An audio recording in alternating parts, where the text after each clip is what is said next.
Terkait dipecatnya Firdaus dari KAI, abang sendiri sebagai salah satu Vice President. Iya, Vice President dari KAI, seperti apa mungkin menanggapinya?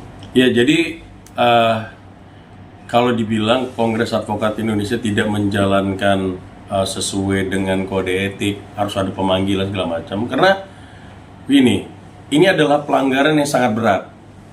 Bukan hanya desakan dari masyarakat, tapi dari seluruh advokat yang ada di Kongres Advokat Indonesia yang merasa tercederai karena perilaku satu anggota. Jangan sampai gara-gara satu anggota ini 50.000 anggota kita ini jadi terimbas.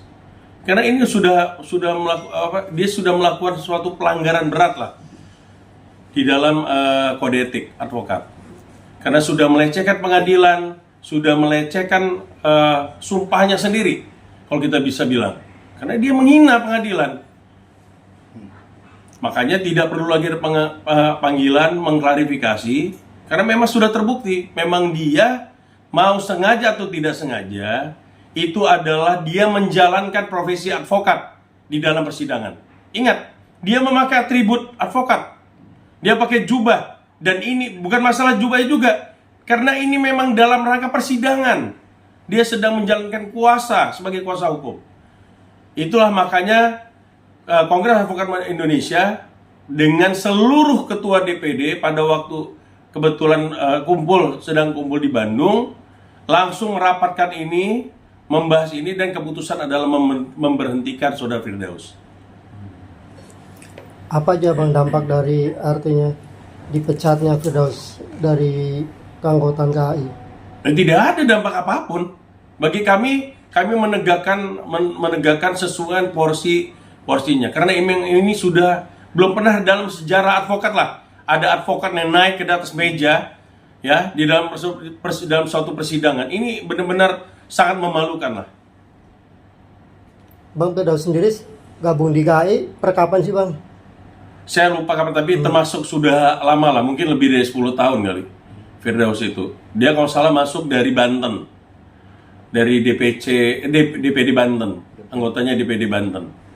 Makanya kemarin kan sempat ketua DPD Banten juga ngasih statement kan, Anwar, bahwa memang desakannya itu benar-benar sangat luar biasa dari seluruh anggota advokat Kongres Advokat Indonesia untuk segera mengambil langkah-langkah dan sanksi kepada Saudara Firdaus.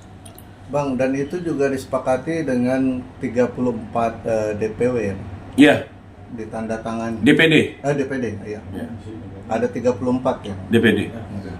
Bang, terus terkait kemarin juga kan wajar nggak sih dari pihak Pengadilan Negeri Jakarta Utara akhirnya melaporkan upaya jadi hukum gini, juga. Pelaporan itu sudah jelas, itu adalah perintah dari Mahkamah Agung melalui press release-nya. Ada 2 poin. Pertama, memerintahkan untuk Ketua Pengadilan Negeri Jakarta Utara untuk segera mengambil langkah hukum untuk melaporkan. Ya, itu satu. Kedua adalah untuk organisasi yang menaunginya segera memberikan sanksi. Itu sudah kita lakukan. Kalaupun akhirnya Saudara Firdaus pindah ke organisasi lain, silakan aja, tapi jangan lupa bahwa berita acara sumpah yang diajukan itu adalah dari Kongres Advokat Indonesia, dari kita yang mengajukan ke Pengadilan Tinggi. Makanya kami meminta, saya belum tahu ya langkah berikutnya apa, yang jelas mungkin akan bersurat kepada Pengadilan Tinggi atau ke Mahkamah Agung untuk segera mencabut berita acara sumpah Saudara Firdaus. Bang, ini boleh dibilang melanggar Common Accord, apa namanya? Contempt of court. Itu apa sih bang sebenarnya? Ya, itu penghinaan terhadap pengadilan. Ada dua sebenarnya. Cuman ini adalah sesuatu yang benar-benar tidak menghargai lah. Memang sangat tidak menghargai pengadilan dan melanggar ajas kepatutan di dalam persidangan. Akhirnya mengambil keputusan secara bersamaan, iya, dan diwakili oleh 34 itu ya. Iya. Bang, ada info katanya beliau nggak dipecat secara hormat dipecat secara hormat ya, bukan tidak hormat dari Tidak kami. hormat. Dia sendiri Dia berani sebetulnya seperti bilangnya itu, Bang. iya. Tidak hormat. Tidak hormat Bang ya. Tidak hormat. Apa lagi? Saat kejadian itu banyak pelanggaran-pelanggaran yang mencederai dunia pengadilan Bang. Apa aja yang Abang lihat Bang, boleh tahu? Ya, kalau makanya jangan, saya sudah lihat ya dari pernyataan dari Bang Rasman, dari Saudara Firdaus, tolonglah memberi edukasi yang benar bagi masyarakat. Anda kan orang-orang hukum, Anda tahu siapa yang boleh berhak berbicara pada saat persidangan dan kapan berbicara, kapan tidak berbicara.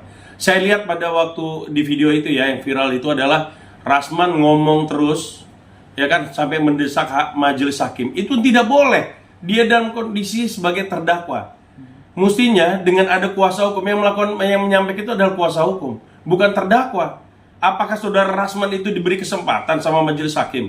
Yang saya lihat adalah majelis hakim itu menyuruh untuk duduk, tapi dia tidak melakukan itu. Padahal majelis sudah menyuruh dia duduk, tapi dia tetap berdiri, dia tetap menunjuk, dia melakukan perlawanan terhadap perintah hakim. Sebenarnya kalau seperti itu bisa aja perintah majelis itu untuk langsung ditahan atau seperti apa, karena itu melanggar. Itu sesuatu yang nggak wajar lah. Ada mekanismenya jika melakukan keberatan. Mestinya kuasa hukum juga menyampaikan. Kalau dibilang masalah terbuka atau itu adalah kewenangan hakim. Kesepakatannya terbuka. Kemudian tiba-tiba hakim akhirnya memutuskan untuk menutup itu. Berarti kan karena ada sesuatu yang menurut majelis hakim, mereka berunding dulu, kemudian mereka masuk menyampaikan bahwa ini tertutup. Berarti ada hal-hal yang menurut pandangan hakim itu tidak bisa untuk dibuka. Mestinya ikutin saja prosedur persidangan itu. Kalau keberatan, minta dicatat sama panitera. Tolong dicatat panitera bahwa kami menolak untuk tertutup. Kan bisa. Atau melakukan upaya hukum apa lagi? Bersurat kemana? Ke KAI atau seperti apa? Ke ketua pengadilan atas ketidaknetralan hakim misalnya. Mesti itu langkah-langkah ini, bukan seperti yang kemarin kita lihat. Bayangin terdakwa berdiri sementara kuasa hukumnya duduk. Ini dia lupa dia sebagai terdakwa apa seperti apa? Apalagi saya dengar lagi kemarin dia pada sidang berikutnya akan mau pakai toga. Mulai kapan ada terdakwa pakai toga?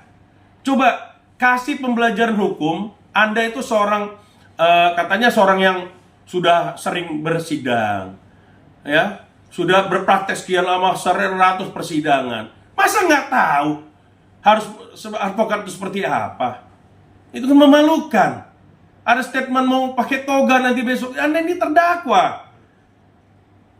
Terus bagaimana sih kuasa hukum yang lain? Mohon maaf ya. Gimana kuasa hukum yang lain? Masa nggak diingatkan Bang Rasman itu? Statement seperti itu, gimana? Tolonglah, kita jaga harga martabat. Kita ini adalah advokat ini adalah profesi yang terhormat. Tunjukin kalau kita itu adalah orang-orang yang terhormat. Jangan seperti orang jalanan. Jangan berteriak-teriak. Saya lihat tuh sampai ada menggerbak mukul meja juga, meja majelis. Setelah di stop persidangan, pintu minta ditutup, aparat hukum disuruh keluar, menguasai ruang sidang. Itu cara-cara seperti apa? Cara seperti apa yang dipertontonkan? Dan live lah, apalagi kalau di live di TikTok, aduh, sangat miris lah. Kita sangat kecewa ya dengan apa yang terjadi di Pengadilan Negeri Jakarta Utara terkait masalah Rasman dan Bang Hotman Paris. Bang, waktu itu kan Bang Rasman itu sempat menghampiri saksi ya, Hotman itu diperbolehkan nggak sih? Nah itu dia, itu juga. Kenapa makanya kok merasa jadi dia yang terzolimi, bahwa dia diperkusi. Lo yang menyampaikan Hotman Paris itu siapa? Saya netral loh, maksudnya nggak ada mau bela Bang Hotman atau seperti apa. Tapi ini Bang Hotman ini kan masih duduk di kursi saksi. Apakah dipersilakan sama majelis? Kan tidak.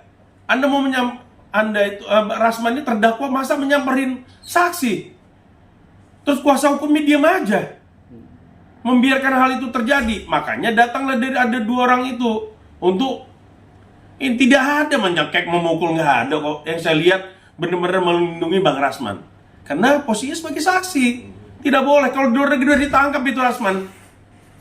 Udah ditangkap, nggak boleh menyentuh, apalagi menyentuh Bang Hotman, nggak boleh itu. Makanya akhirnya terjadi seperti itu. Justru yang memprovokasi itu salah. Kalau kemarin mereka bilang 2 orang itulah yang memprovokasi, salah. Yang memprovokasi itu adalah Rasman. Yang namanya Rasman itu yang memprovokasi, karena dia menyamperin Hotman Paris. Ingat loh, itu masih di kursi saksi. Walaupun sudah diskor ya. Diskor itu kan belum selesai persidangannya, masih diskor. Bagaimana akhirnya ada yang melindungi Bang Hotman? Itu yang sebenarnya terjadi. Tidak ada saya lihat kok pemukulan atau persekusi, nggak ada. Bagaimana sih? Justru hakim yang dipersekusi sama Rasman dengan teriak-teriak.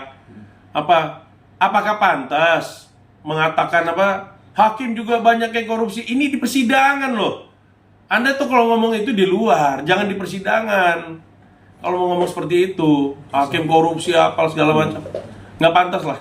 Bang, ini termasuk kejadian baru juga nggak sih Bang? Artinya dalam persidangan ada keributan seperti ada yang naik meja terus.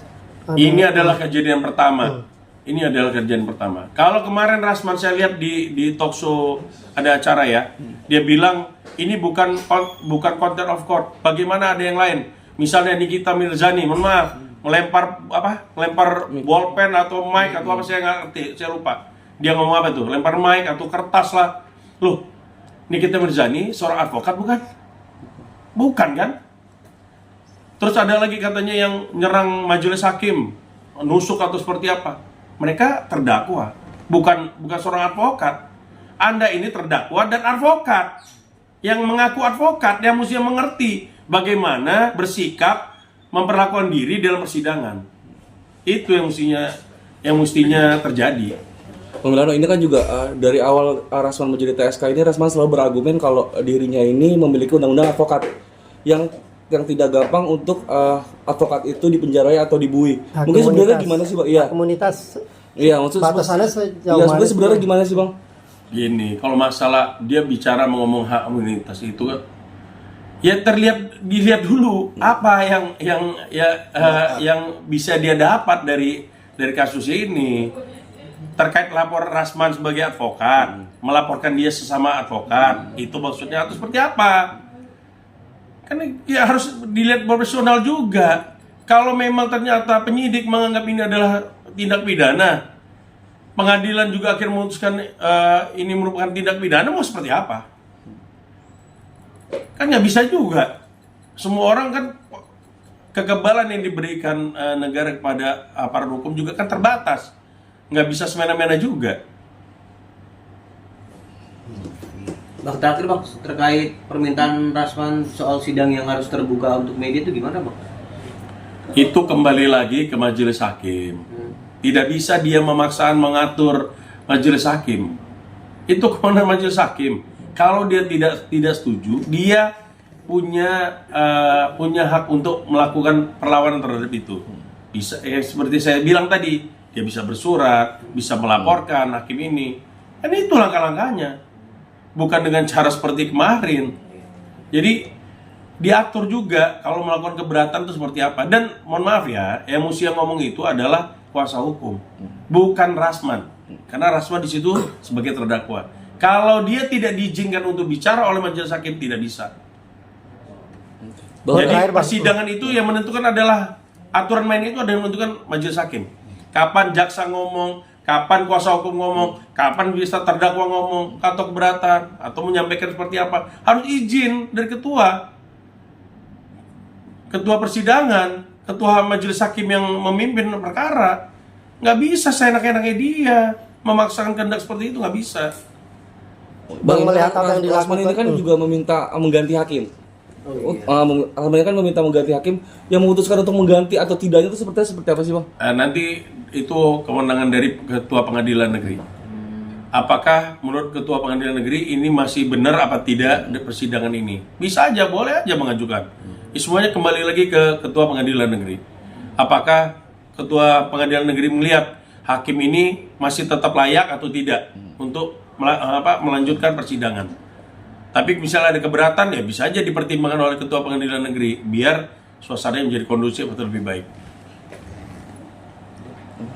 Oke?